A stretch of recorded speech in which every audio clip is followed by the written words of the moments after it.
ஜோதிட அன்பர்களுக்கு வணக்கம். நாம் இதுவரை 12 பாவங்களிற்கான காரகங்களை ஆய்வு முறையில் கற்றுக்கொண்டோம். இந்த வாரம் வரை வெள்ளிக்கிழமை வரை முந்தின வகுப்பு வரை 12 பாவகத்திற்கான பலன்களை நாம் கற்றுக்கொண்டோம். இந்த 12 பாவகங்களை வைத்து எந்த மாதிரியான பலன்கள் யாருக்கெல்லாம் எடுக்கலாம் என்பதையும் நாம் கற்று ஆராய்ந்தோம். இந்த வகுப்பில் நாம் ஒரு 10 கேள்விகளுக்கான விடையை ஆராயவிருக்கிறோம். நாம் இந்த 10 கேள்விகள் ஒவ்வொன்றாக உங்களுடைய புத்தகத்தில் எழுதிக் கொள்ளவும், எழுதிக் கொண்டு அதற்கான விடையை வரும் ஞாயிற்றுக்கிழமை இந்த யூடியூப்ல இந்த கமெண்ட் செக்ஷன்ல ரிலீஸ் ஆகும். அந்த டயத்துல கமெண்ட் செக்ஷன்ல நீங்க போடலாம். இல்லைன்னா வாட்ஸ்அப்லயே பிரைவேட்டாவே அனுப்பிடலாம். வேல்யூவேஷனுக்கு எடுத்துக்கலாம். மதிப்பீட்டுக்காக இங்க இருக்க நிர்வாக பணியாளர்கள் எடுத்துக்கொள்வார்கள். கேள்வி எண் 1.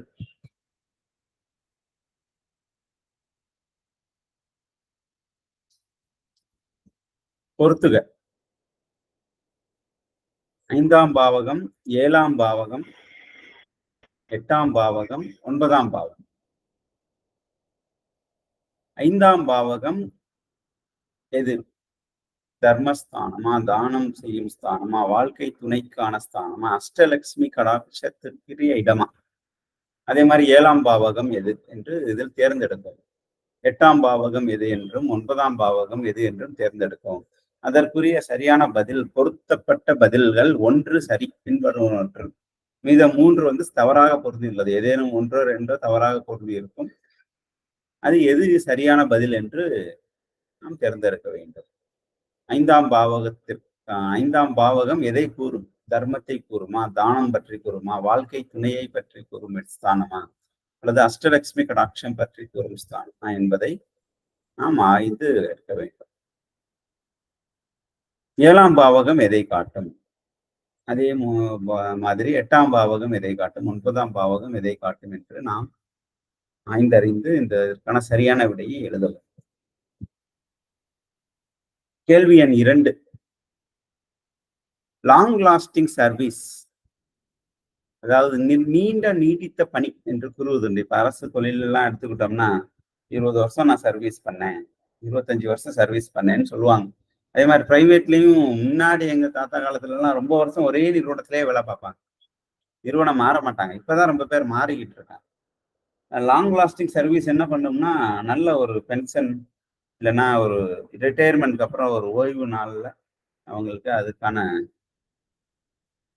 கவர்மெண்டே பென்ஷன் நிப்பாட்டினாலும் ஒருவேளை பிரைவேட்ல இருந்தா கூட ஏதோ ஒரு முறையில அவங்களுக்கு ஒரு ஊதியம் வந்து கொண்டு இருக்கும். அதுக்கு பேர் லாங் லாஸ்டிங் சர்வீஸ் கூறும். இது எந்த பாவத்தை குறிக்கும்? ரிட்டையர்மெண்டே ஆனா கூட அவங்க ஊதியம் பெறுவதற்கான வாய்ப்பு யாருக்கு கிடைக்கும்? அதற்கு ஆராய வேண்டிய பாவகம் எது? 4ஆம் பாவகமா, 5ஆம் பாவகமா, 6ஆம் பாவகமா, அல்லது 7ஆம் பாவகம்? எந்த பாவத்தை நாம் ஆராய்ந்தால் அவருடைய லாங் லாஸ்டிங் சர்வீஸ் பற்றி தெரிந்து கொள்ளலாம். கேள்வி எண் 3. இது மிகவும் எளிமையான கேள்வி, நம்ம எல்லாருக்குமே தெரிஞ்சிருக்கணும். முதல் பாவகம் என்பது எந்த வீடு? மேசம் என்பது முதல் பாவகமா? ஏன்னா காலபுருஷனுக்கு அதான் முதல் இடம், அதனால அதை எடுத்துக்கலாமா? அல்லது சந்திரன் என்ற ராசியினை முதல் பாவகமாக எடுத்துக்கலாமா? அல்லது லக்னம் என்று நாம் ஏற்கனவே கற்றறிந்தோம், லக்னம் என்பது அதனை முதல் பாவகமாக எடுத்துக்கொள்வதா? அல்லது கடகம், காலபுருஷனுக்கு 4ஆம் வீடாக இருந்தாலும் அதுவே தாய் ஸ்தானமாக இருப்பதால் அங்குதான் உயிர் ஜனிக்கிறது. அதனால் கடகம் என்பதை முதல் வீடாக எடுத்துக்கொள்ளலாமா, முதல் பாவகமாக எடுத்துக்கொள்ளலாம்? எவ்வாறு குழப்பம் ஏற்படுவது போல் பல ஆப்ஷன்ஸ் கொடுத்துருக்கோம். பட் எது சரியான பதில் என்பதை நீங்கள் எடுக்க வேண்டும். முதல் பாவகம் என்பது எது? எந்த வீடு? கேள்வி எண் 4. தாய் மாமனின் தொழிலை குறிக்கும் பாவகம் எது? தாய் மாமனுக்குன்னு ஒரு பாவகம் இருக்கு, அவருடைய தொழிலை குறிக்கும் பாவகம். இந்த தாய் மாமனை குறிக்கும் பாவகம் எதுன்னு கேட்கலாம். தாய் மாமனின் தொழிலை குறிக்கும் பாவகம் எது என்பதே கேள்வி. 1ஆம் பாவகமா, 2ஆம் பாவகமா, 3ஆம் பாவகமா, 4ஆம் பாவகம்? தொழிலை குறிப்பது கர்மஸ்தானம் என்று கூறப்படுவது. ஆனா இங்க ஆப்ஷன்ல அது கொடுக்கவே இல்லை. 10ஆம் பாவத்தையே கொடுக்கல. இங்க கேள்வி வந்து தாய்மாமனின் தொழிலை குறிக்கும் பாவகம் எது? நன்கு ஆராய்ந்து கேள்வி அதற்கான பதிலை எழுதவும். அப்பத்தாளை குறிக்கும் பாவகம் எது? அப்பத்தாள்னா நம்ம யார சொல்றோம்னா தந்தையை பெற்ற தாயார், அப்பாவை பெற்றவங்க. அவங்களுடைய நிலைமை பற்றி அறிவதற்கு எந்த பாவகம் ஜாதகருடைய ஜாதகத்தில் பயன்படும்? 9ஆம். இப்ப நம்ம இதுல வர்ற கேள்வி எல்லாமே ஜாதகருடைய ஜாதகத்துல அவங்களுடைய அப்பத்தாளை பற்றி தெரிஞ்சுக்கணும். அவங்களுடைய தாய்மாமனுடைய தொழிலை பற்றி தெரிஞ்சுக்கணும். அந்த மாதிரி. அப்பத்தாளையும் குறிக்கும் பாவகம் எது? 9ஆம் பாவகமா, 11ஆம் பாவகமா, 12ஆம் பாவகமா அல்லது 8ஆம் பாவகம் எது என்று சரியான முறையில் அதற்கான பின்புலத்துடன் பதில் கூறினால் மிகவும் சிறப்பு. இது மட்டும் ஆன்சர் மட்டும் செலக்ட் பண்ணாம இதனாலதான் இந்த பாவகம் என்று கூறினால் அது மிகவும் சிறப்பானது. கேள்வி எண் 6. உடன் பிறந்தவர்களின், அதாவது தம்பியாக இருக்கலாம் அல்லது தங்கையாக இருக்கலாம், அவருடைய இல்லறம் பற்றி அறிய, அவருடைய வாழ்க்கை துணையை பற்றி அறிய, அவருடைய இல்லறம் பற்றி அறிய எந்த பாவகத்தினை ஆராய வேண்டும்? உடன் பிறந்தவர்களின் அல்லது தம்பி அல்லது தங்கை என்று கூறக்கூடியவர்களை அவர்களுடைய இல்லறம் பற்றி அறிய எந்த பாவகத்தினை ஆராய வேண்டும்? 7ஆம் பாவகமா? ஜாதகருடைய திருமணம் 7ஆம் பாவகம், ஜாதகருடைய இல்லறம் வாழ்க்கை துணை பற்றி அறிவது 7ஆம் பாவகம். இது கேள்வி வந்து உடன் பிறந்தவர்களின் இல்லறம், அதுவும் 7ஆம் பாவகத்தை ஆராயலாமா அல்லது 8ஆம் பாவகமா, 9ஆம் பாவகமா, 10ஆம் பாவகமா என்பதை நாம் காரணத்துடன் பதிய வேண்டும் என்பதே இங்கு மிகவும் முக்கியம். பதிலை மட்டும் பதிய வேண்டாம், காரணம் தெரிந்து கொண்டு அதற்கான பின்புலத்துடன் பதிந்தால் மிகவும் சிறப்பு. கேள்வி எண் 7. ஹார்மோன் மாற்றத்திற்கான காரணம் வகிக்கும் பாவகம் எது? சில பேருக்கு ஹார்மோன் மாற்றம் ஏற்படும் குறிப்பிட்ட வயதுல. இப்பெல்லாம் ரொம்ப பேருக்கு சீக்கிரமாவே ஹார்மோன் மாற்றம் ஏற்படுது. சில பேருக்கு 3ஆம் பாலினத்திற்கான மாற்றமும் ஏற்படும். அதையும் நாம் ஒரு குறிப்பிட்ட பாவகத்தை வைத்து ஆராயலாம். இதெல்லாம் நாம் சில வகுப்புகளில் நாம் கற்றறிந்தோம். அது எந்த பாவகம் என்பதை கேள்வி. முதல் பாவகமா, 2ஆம் பாவகமா, 3ஆம் பாவகமா, 4ஆம் பாவகமா? எந்த பாவகத்தில் ஹார்மோன் மாற்றத்திற்கான காரணம் வகிப்பதை நாம் ஆராய முடியும். கேள்வி எண் 8. இசையை இசைப்பதற்கும் ரசிப்பதற்கும் உரிய பாவகம் எது? இசையை இசைப்பதற்கும் ரசிப்பதற்கும் உரிய பாவகம் எது? 1ஆம் பாவகமா, 2ஆம் பாவகமா, 3ஆம் பாவகமா, 4ஆம் பாவகமா என்பதை பதில் எது எது என்பதை சரியான முறையில் தேர்ந்தெடுக்கவும். கேள்வி எண் 9. வாழ்க்கை துணையின் அதிர்ஷ்டத்தினை அறிய வழிவகுக்கும் பாவகம் எது? வாழ்க்கை துணையின் அதிர்ஷ்டத்தை அறிய, நமது ஜாதகருடைய மனைவி அல்லது கணவர், பெண்ணாக இருந்தால் கணவர், அவருடைய அதிர்ஷ்டம் பற்றி அறிய எந்த பாவகம் வழிவகுக்கும்?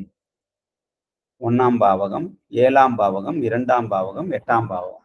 1, 7, 2, 8 எந்த பாவகம் வாழ்க்கை துணையின் அதிர்ஷ்டத்தை அறிய வழிவகுக்கும்?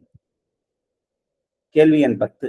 அடுத்த பிறவிக்கான பலன்களை அறிய ஆராய வேண்டிய பாவகம் எது? இந்த பிறவிய பலன் அறிவதற்கே மிகப்பெரிய ஆய்வு செய்ய வேண்டும். சும்மா ஒரு ஜாதகத்தை பார்த்தோன்னே நம்ம பதில் டக்குன்னு பலன் சொல்லிடக்கூடாது. ஒரு ஜாதகத்தை ஆய்வு செய்வதற்கு குறைந்தபட்சம் ஒரு 3-4 மணி நேரம் ஆகும். 3 முதல் 4 மணி நேரம் ஆகும் முழுமையாக ஆய்வு செய்வதற்கு. பிறகுதான் பலன் எடுக்க முடியும். ரொம்ப பேர் ஜாதகத்தை கொடுக்குற 10 நிமிஷத்தை பலனை கேட்கிறாங்க, இல்லைன்னா அரை மணி நேரத்துக்கு மேல வெயிட் பண்ண மாட்டாங்க. இந்த பிறவின் பலாபலன் ஒரு குறிப்பிட்ட காரணத்துக்கு அறிவதற்கே 3-4 மணி நேரம் ஆகும். அதை ஆய்வு செய்து எடுக்க வேண்டும்.